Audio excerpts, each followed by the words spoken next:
नमस्कार प्यारे विद्यार्थियों, स्वागत है आप सभी का। आइए देखते हैं कक्षा 9 गणित अध्याय 8 जिसका नाम है चतुर्भुज, इसकी प्रश्न संख्या 10। और 10वें क्वेश्चन में कहा गया है कि ABCD एक समांतर चतुर्भुज है। तो ABCD एक समांतर चतुर्भुज है तथा AP और CQ शीर्षों A और C से विकर्ण BD पर क्रमशः लंब है। AP और CQ शीर्षों A और C से विकर्ण BD पर लंब है। यहाँ पे आकृति दी हुई है, साथ में कहा गया है कि देखिए आकृति 8.21 दर्शाइए कि त्रिभुज APB सर्वांग सम है त्रिभुज CQD के पहला भाग, और दूसरा कि AP बराबर है CQ, AP CQ के बराबर है। दूसरी बात ये है। अब प्यारे बच्चों, आपको जो इसमें दिया हुआ है उसको देख लेते हैं पहले। हमारे पास अगर इसके हम हल की बात करें तो हमें दिया है हमारे पास क्या कि एक समांतर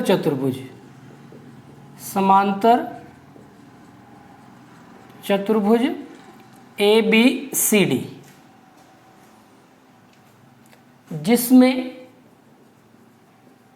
जिसमें AP और CQ शीर्षों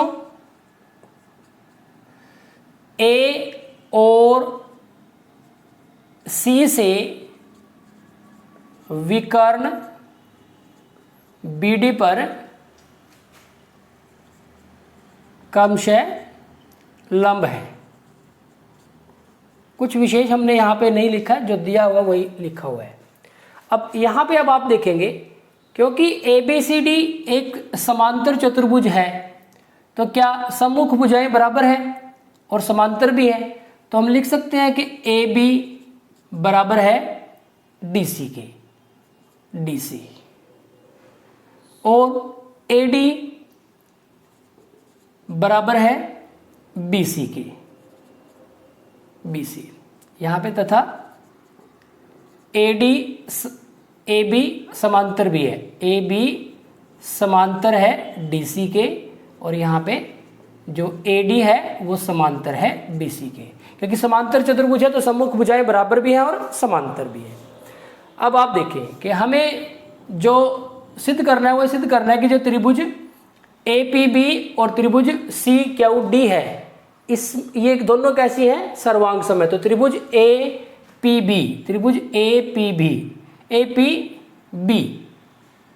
या फिर हमने कहीं गलत तो नहीं लिख दिया, APB एक बार चेक कर लेते हैं बुक से।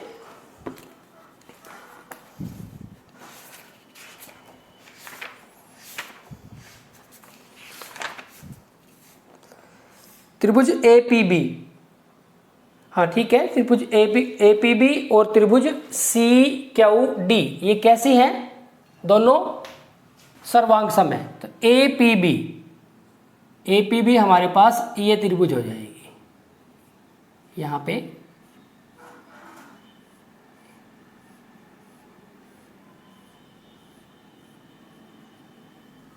APB, और दूसरी है CQD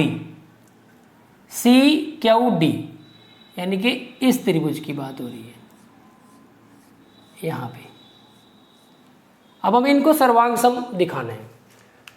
तो देखें, त्रिभुज APB और त्रिभुज CQD में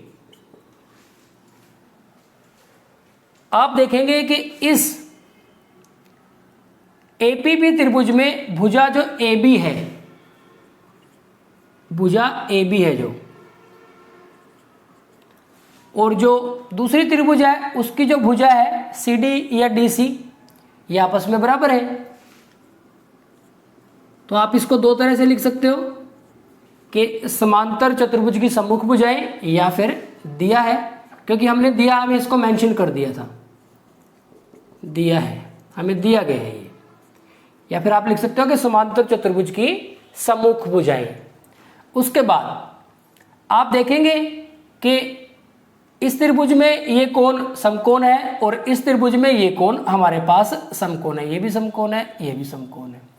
तो आप अगर पहले वाले त्रिभुज की बात करें तो कोण ए पी बी, कोण ए पी बी, ये हमारे पास ये वाला कोण, और त्रिभुज सी क्यू डी में, सी क्यू डी में कोण C Q D, C Q D, ये वाला कोण, ऐसे कर लेते हैं हम, ए पी बी और सी क्यू डी, ये दोनों बराबर है।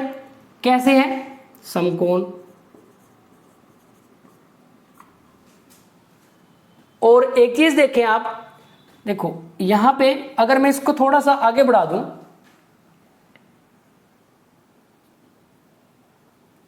इसको मैंने आगे बढ़ा दिया,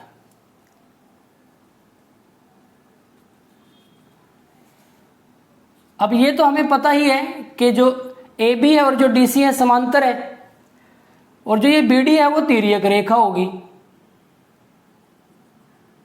ये तिर्यक होगी। तो अगर ये तिर्यक होगी, देखो कुछ ऐसी सिचुएशन हमें प्राप्त होगी, तो तिर्यक होगी तो ये कोण इसके इक्वल होगा, बराबर हो गए एकांतर कोण, और ये वाला कोण इसके इक्वल होगा एकांतर कोण या एकांतर अंतः कोण। तो आप देखेंगे कि ये वाला जो कोण है, ये यहाँ पे ये कोण, ये हमारे पास ए बी और डी सी समांतर है और ये तिर्यक है, तो ये वाला कोण इस कोण के बराबर होगा। तो यहाँ पे हम इसको नाम दे दें, अगर इसको, इस वाले को हम नाम दे देते हैं कोण 1 और इसको नाम दे देते हैं कोण 2। तो यहाँ पे हम कह सकते हैं कि कोण 1 बराबर है कोण 2। कैसे, किस रीजन, किस बेस पे कहा हमने कि ए बी समांतर है डी सी के, तथा जो बी डी है वो तिर्यक रेखा है, इसलिए एकांतर कोण। तो ये हमारे पास कैसे हो गए? एकांतर कोण हो गए। अब आप देखें कि अगर इस त्रिभुज की हम बात करें तो इसमें ये भुजा होगी, ये वाली भुजा, एक ये कोण होगा और एक ये कोण होगा, यानी कि जो भुजा है वो कोणों के अंदर वाले अंतर्गत नहीं आई, दो कोणों से अलग भुजा है। तो सर्वांग समता का नियम तो लग गया। अब दो नियम है, तो ए एस ए और एक ए ए एस। इसमें क्या होता है कि जो भुजा होती है दोनों कोणों के अंतर्गत होती है, लेकिन यहाँ पे ये कोण और ये कोण दूसरी त्रिभुज के संगत कोणों के बराबर तो हो गए, लेकिन भुजा ये यूज हुई, यानी कि नियम कौन सा लगा? ए ए एस सर्वांग समता। तो यहाँ पे ए ए एस सर्वांग समता का नियम आपको यूज करना है। तो हम लिखेंगे कि ए ए एस सर्वांग समता से, ए ए एस सर्वांग समता से हम कह सकते हैं कि जो त्रिभुज ए पी बी है वो सर्वांग सम है त्रिभुज सी क्यू डी के। तो एक पार्ट हो गया हमारे पास, ये हमने फर्स्ट पार्ट के लिए काम किया। अब सेकंड पार्ट पे आ जाओ।